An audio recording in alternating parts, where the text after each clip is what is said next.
एक बड़ी खबर सामने आ रही है। आपको इस वक्त की एक बड़ी और अहम जानकारी बताने जा रहे हैं कोरोना से जुड़ी हुई। हिमाचल में कोरोना की रफ्तार बेकाबू। बीते 24 घंटों के आंकड़े आपको बताएंगे। बीते 24 घंटों में 3084 नए केसेस सामने आए हैं। ये तीसरी लहर के सबसे ज्यादा केसेस बीते 24 घंटों में सामने आए। 1581 लोगों की रिकवरी बीते 24 घंटों में हुई। और आपको ये भी बता दें कि अब राज्यों में एक्टिव केसेस की संख्या 13,000 को पार कर चुकी है। 13,639 और कांगड़ा में सबसे ज्यादा एक्टिव केसेस है, जो कि आंकड़ा 2,262 है। 15,588 लोगों की टेस्टिंग दरअसल बीते 24 घंटों में हुई थी। और ऐसे में आपको बता दें कि अब तक 3,800 से ज्यादा लोगों की कोविड की वजह से मौत हो चुकी है। बीते 24 घंटों में 5 लोगों की मौत हुई। कांगड़ा से अनूप धीमान और ऊना से पंकज कतना इस खबर पर ज्यादा जानकारी के लिए लाइव जुड़े हुए हैं। सबसे पहले आपको ले चलते हैं कांगड़ा। अनूप धीमान, कांगड़ा की अगर बात करें तो बीते 24 घंटों में यहाँ पर कितने केसेस सामने आए, कितने लोगों की रिकवरी? देखिए महिमा, जिला कांगड़ा की बात करूं तो इस साल का जो है रिकॉर्ड कल टूटा है। 594 केस जो है वो जिला कांगड़ा में आए हैं, लेकिन रिकवरी भी जो है वो 394 लोगों की रिकवरी हुई है। लेकिन 594 बहुत बड़ा आंकड़ा जो है, क्योंकि ये मुझे लगता है कि मई के बाद जो है वो पहली बार जो है वो 500 से ऊपर जो है वो आंकड़ा ये गया है। और ये कहीं ना कहीं चिंताजनक जो है वो बात जो है वो जिला प्रशासन के लिए है। राहत की खबर ये है कि कोई डेथ के मामले जो हैं, वो मौत के मामले जो हैं वो बहुत ज्यादा नहीं है। वो एक राहत जो है वो प्रशासन या प्रदेश सरकार मान सकती है। लेकिन जो संक्रमण है उसकी जो रफ्तार है वो बहुत तेजी से जो है वो जिला कांगड़ा में बढ़ रही है। और उसी के चलते जो है पाबंदियां लगाई गई हैं। और मुझे लगता है कि अगर ये रफ्तार लगातार बढ़ती है तो और पाबंदियां जो हो जिला कांगड़ा में लगाई जा सकती हैं। क्योंकि ये जो संक्रमण है, जो आज से 15 दिन की बात करूं तो 80 के लगभग एक्टिव केस जो है वो जिला कांगड़ा में रह गए थे।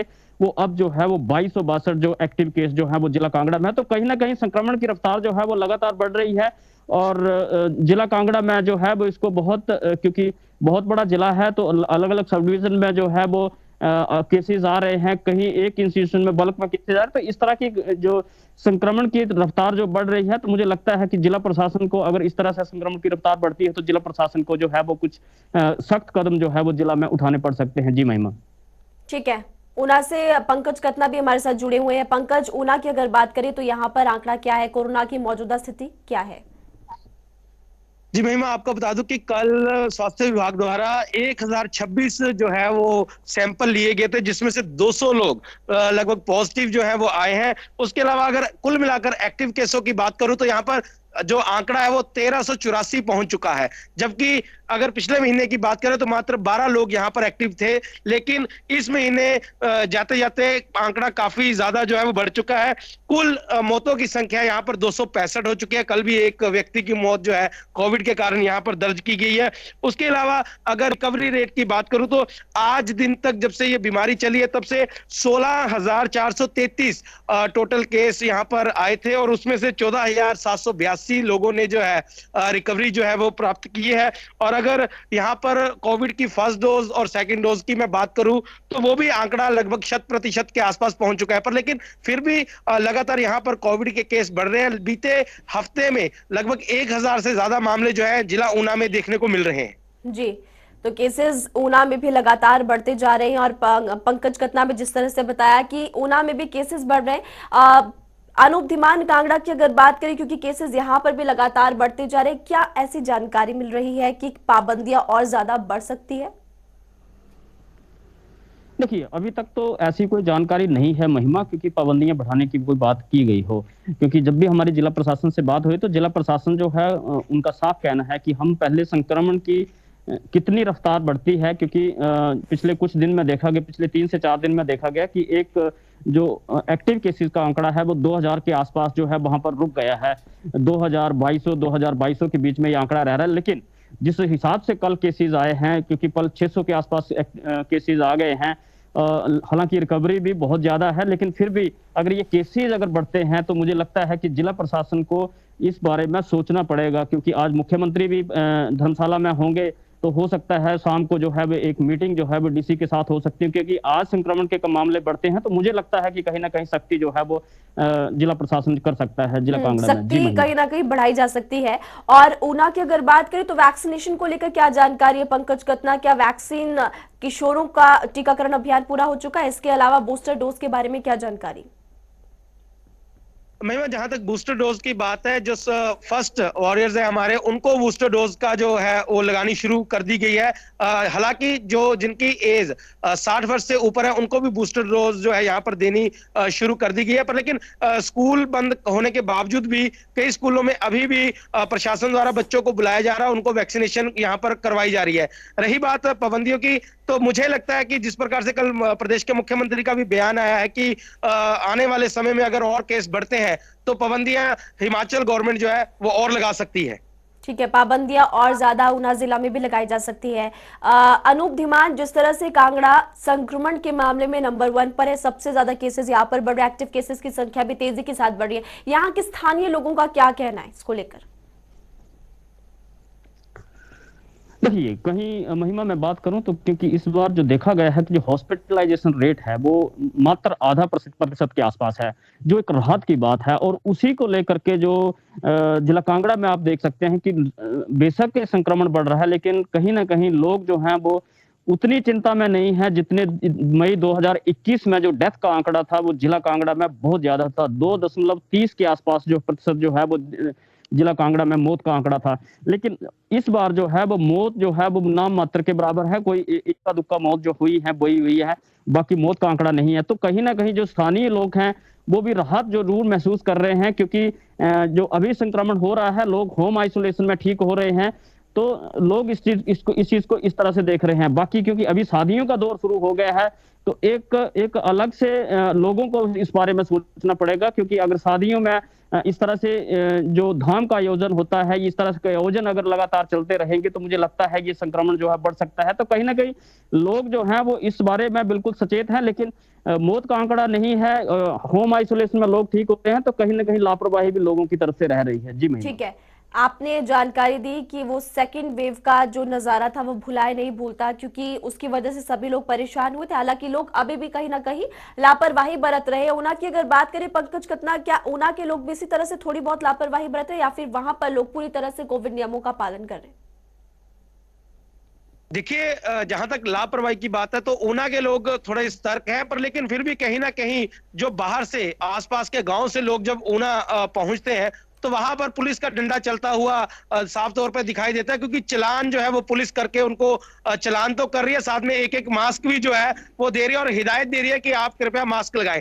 कहीं ना कहीं लोगों को समझने की जरूरत है कि अभी ये बीमारी खत्म नहीं हुई है, उल्टा ये बीमारी दोबारा से अपना रुद्र रूप जो है वो दिखाने लगी है। तो लोगों को सतर्क रहने की आवश्यकता है। आपने बहुत ही महत्वपूर्ण जानकारी दी कि लोगों को जागरूक रहने की जरूरत है और सावधानियां बरतने की जरूरत है। शुक्रिया अनूप धीमान और पंकज कतना इस तमाम जानकारी के लिए। ब्यूरो चीफ विकास शर्मा भी राजधानी शिमला से इस वक्त हमारे साथ फोन लाइन पर जुड़े, ओवरऑल हिमाचल के बारे में जानकारी देंगे। विकास, हिमाचल की बात करें तो ओवरऑल इस वक्त कोरोना की मौजूदा स्थिति क्या है, आप विस्तार से बताइए।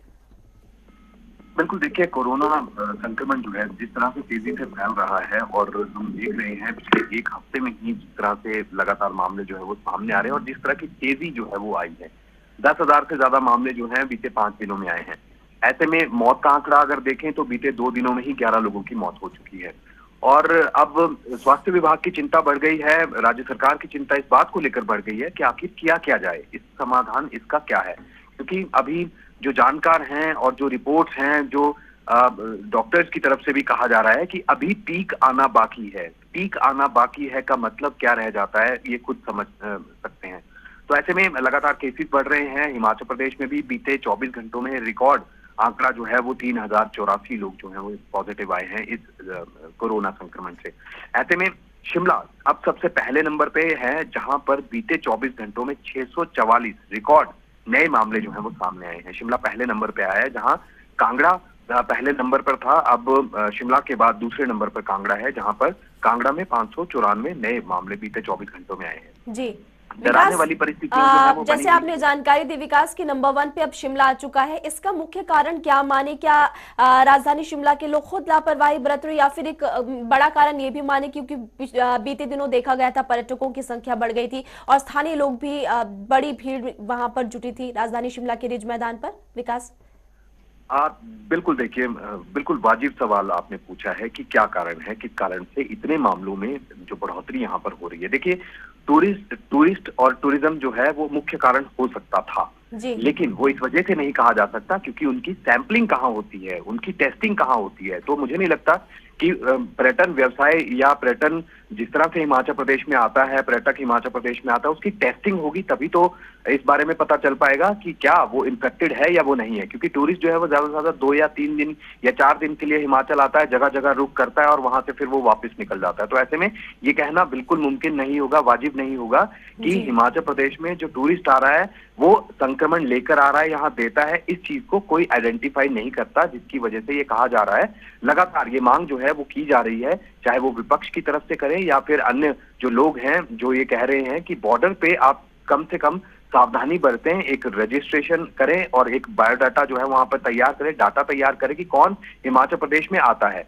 हिमाचल प्रदेश में बीते 24 घंटों में 15,770 टेस्ट हुए हैं। यही एक बड़ा कारण माना जा रहा है कि इतनी बड़ी संख्या में हिमाचल में कोरोना जो पॉजिटिव केसेस जो है वो आ रहे हैं। सैंपलिंग बढ़ने का एक बड़ा कारण जो है वो ये माना जा रहा है। लेकिन इसके साथ साथ हिमाचल प्रदेश में जो बाहरी राज्यों से लोग आ रहे हैं, ओमिक्रॉन जो संक्रमण है उसका भी खतरा लगातार बना हुआ था, क्योंकि जो जियोन सीक्वेंसिंग के लिए दिल्ली जो है वो टेस्ट के लिए ये सैंपलिंग जाती है, ऐसे में जो रिपोर्ट्स है वो उसमें देरी हो जाती है। तब तक जब तक 10 से 12 दिन का समय उसकी रिपोर्ट आने में लगेगा, इतने में वो जो व्यक्ति है जो कि पीड़ित है उस संक्रमण से वो तो ठीक हो जाता है, तो रिकवर हो जाता है। तो ऐसे में हिमाचल प्रदेश में बीते 24 घंटों में 1581 ऐसे लोग हैं जो ठीक हो चुके हैं इस संक्रमण से। लिहाजा ऑल इन ऑल अगर बात करूं पूरे हिमाचल प्रदेश की, लोगों को थोड़ा संभल कर रहने की जरूरत है और ऐसे में संक्रमण जो है वो लगातार बढ़ रहा है। आने वाला जो 1 हफ्ता है ये माना जा रहा है कि इसमें और मामले बढ़ेंगे और अभी तो जो ये आंकड़े कुल इस समय जो एक्टिव केसेस है हिमाचल प्रदेश में 13,639 हैं और ये ना हो कि आने वाले 1 हफ्ते के बाद लगातार इन मामलों में इजाफा हो और ये 20,000 का आंकड़ा पार कर सकते हैं। आपने बहुत ही महत्वपूर्ण जानकारी दी है विकास शर्मा कि आने वाले समय में ये संक्रमण और ज्यादा बढ़ सकता है अगर इसी तरह से लोग लापरवाही बरतते रहे। और जनता टीवी भी बार बार अपने दर्शकों को यही बोलता आया है कि अब सावधानी बरतिए। शुक्रिया विकास शर्मा इस तमाम जानकारी के लिए। तो आपको बीते 24 घंटों के आंकड़े बताए कि कितने केसेस बीते 24 घंटों में सामने आए और ऐसे में संक्रमण की जो रफ्तार है वो तेजी के साथ अब बढ़ती जा रही है।